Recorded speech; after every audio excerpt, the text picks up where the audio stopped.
Pernahkah kamu bertemu kucing yang perilakunya lebih mirip boneka hidup daripada hewan? Kucing yang saat kamu angkat, tubuhnya langsung lemas, pasrah, dan nyaman dalam pelukanmu. Mungkin kamu berpikir, itu pasti kucing ragdoll kan? Memang, ciri-ciri itu sangat identik dengan ragdoll yang terkenal jinak. Tapi, bagaimana jika aku bilang, ada kembarannya yang seringkali membuat orang salah tebak. Sebuah ras kucing yang sama menawannya, sama lembutnya, tapi punya cerita dan asal-usul yang sedikit berbeda. Hari ini, kita akan mengupas tuntas misteri di balik si raksasa berbulu lembut yang sering disangka ragdoll. Siap-siap terkejut, karena kucing yang akan kita bahas ini bukan hanya sekadar kucing biasa, tapi sebuah mahakarya genetik yang penuh dengan pesona dan keunikan. Kenalkan, inilah dia, Ragamuffin. Sekilas, kalau kamu lihat Ragamuffin dan ragdoll bersebelahan, mungkin kamu akan menggaruk kepala.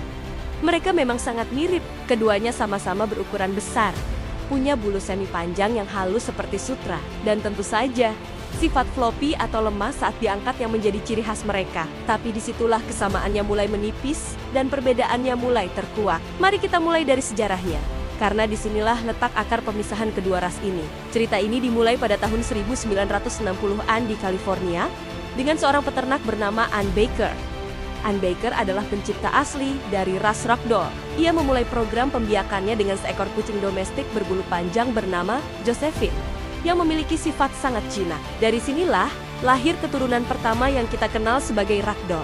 Namun, seiring berjalannya waktu, Ann Baker menerapkan praktik pembiakan yang sangat ketat dan eksklusif. Ia mematenkan nama ragdoll dan mendirikan organisasinya sendiri, International Ragdoll Cat Association atau IRC. Siapapun yang ingin membiarkan ragdoll harus mengikuti aturan ketatnya dan membayar biaya waralaba. Kebijakan ini membuat beberapa peternak merasa terkekang dan tidak setuju. Mereka ingin memiliki kebebasan untuk mengembangkan ras ini lebih lanjut, memperluas variasi genetik, dan mendaftarkannya ke asosiasi kucing besar lainnya yang lebih umum, seperti Cat Fanciers Association atau CFA pada tahun 1994.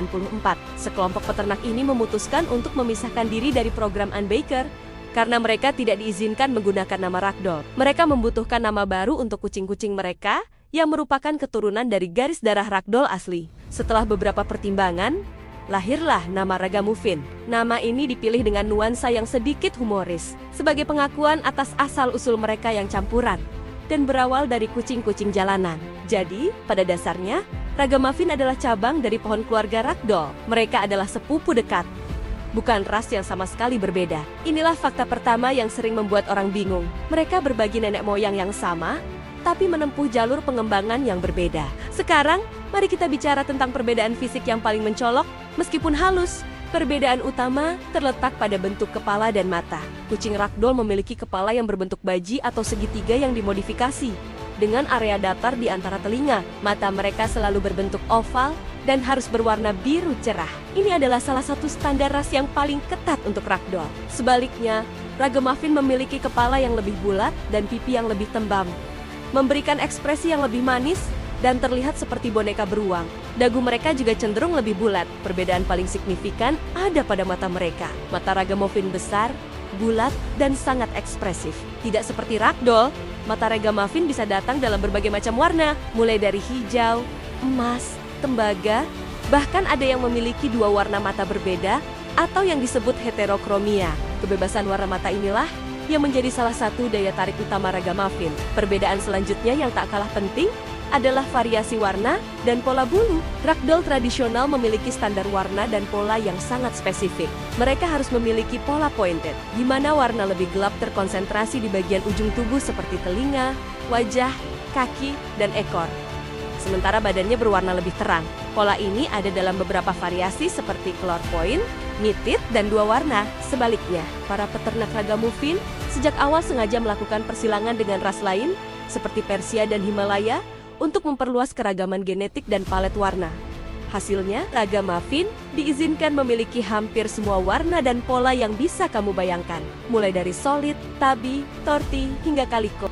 Kamu bisa menemukan Ragamuffin berwarna hitam pekat, oranye terang, atau bahkan dengan pola harimau belang. Fleksibilitas warna dan pola ini membuat setiap Ragamuffin terasa unik dan personal. Jadi, jika kamu melihat kucing mirip ragdoll, tapi warnanya solid hitam atau tabby, kemungkinan besar itu adalah Ragamuffin. Bicara soal bulu, keduanya memang sama-sama lembut, namun ada sedikit perbedaan tekstur. Bulu ragamuffin sering dideskripsikan terasa lebih tebal dan lebih padat, hampir seperti bulu kelinci yang mewah. Sementara bulu ragdoll lebih terasa halus dan licin. Kabar baiknya, bulu kedua ras ini tidak mudah kusut dan tidak memerlukan perawatan yang rumit seperti kucing Persia. Cukup disisir sekali atau 2 kali seminggu sudah cukup untuk menjaga bulu mereka tetap indah dan bebas dari gumpalan. Lalu bagaimana dengan kepribadian? Apakah ada perbedaan di antara mereka? Secara umum, baik ragdoll maupun ragamuffin dikenal sebagai gentle giants atau raksasa yang lembut di dunia kucing. Mereka sangat penyayang, tenang, dan suka berada di dekat manusia. Mereka sering disebut puppy cats atau kucing anjing karena sifat mereka yang suka mengikuti pemiliknya dari ruangan ke ruangan, menyambut di depan pintu, dan bahkan bisa dilatih untuk melakukan beberapa trik sederhana seperti mengambil mainan.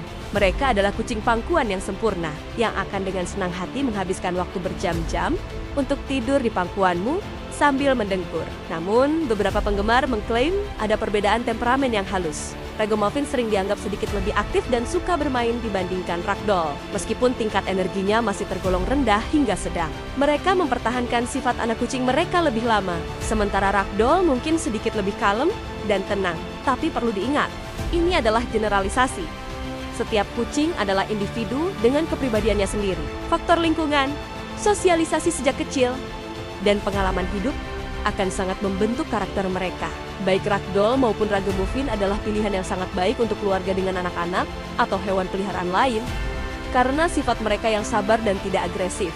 Salah satu fakta yang paling mengejutkan dan mungkin sedikit kontroversial di balik ragamuffin adalah tentang kesehatan mereka. Karena para peternak awal, ragamuffin secara sadar melakukan persilangan dengan ras lain untuk memperluas gene pool atau kolam gen. Ragamuffin cenderung memiliki kesehatan genetik yang lebih kuat dan lebih sedikit masalah bawaan dibandingkan beberapa ras murni lainnya yang dikawinkan secara tertutup. Praktik outcrossing ini membantu mengurangi risiko penyakit genetik yang sering muncul akibat perkawinan sedarah.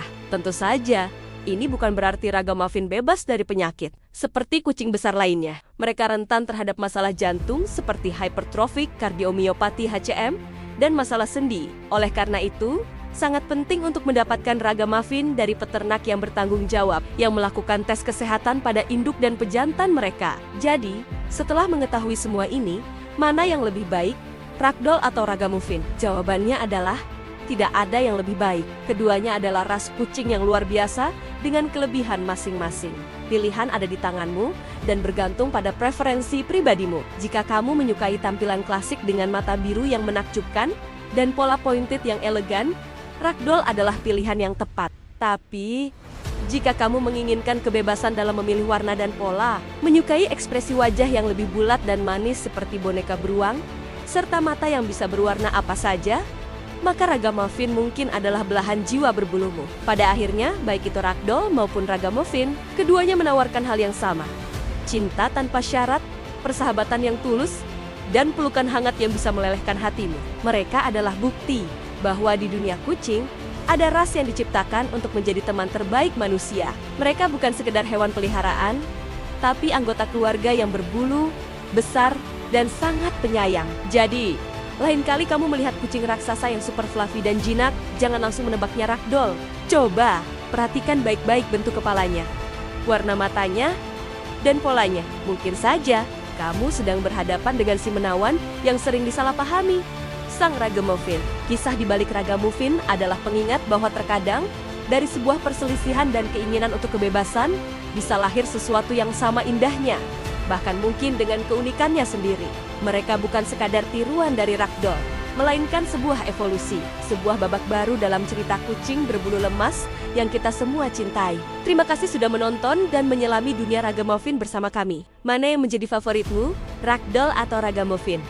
Jangan lupa untuk like, share, subscribe, dan nyalakan lonceng notifikasi agar kamu tidak ketinggalan video menarik lainnya seputar dunia hewan. Sampai jumpa di video berikutnya.